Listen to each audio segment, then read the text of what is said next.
গণপ্রজাতন্ত্রী বাংলাদেশ নাম পরিবর্তন করে বাংলাদেশ জনকল্যাণ রাষ্ট্র নামকরণের প্রস্তাব দিয়েছে ইসলামী আন্দোলন বাংলাদেশ। সেফ হাসপাতাল, নরমাল ডেলিভারিতে আপনার আস্থার হাসপাতাল। আজ বৃহস্পতিবার 10 এপ্রিল দুপুরে জাতীয় সংসদ ভবনে জাতীয় ঐক্যমত্য কমিশনের কার্যালয়ে ইসলামী আন্দোলনের 6 সদস্যের এক প্রতিনিধি দল উপস্থিত হয়ে এই প্রস্তাবনা জমা দেন।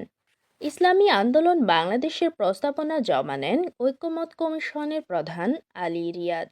তো মতামতে দলটির পক্ষ থেকে বলা হয়, রাষ্ট্রের নামের মধ্যে যেন জনগণের কল্যাণ নিশ্চিত করার দর্শন প্রতিফলিত হয়, সেজন্য people's welfare state of Bangladesh নামটি প্রস্তাব করেছি আমরা।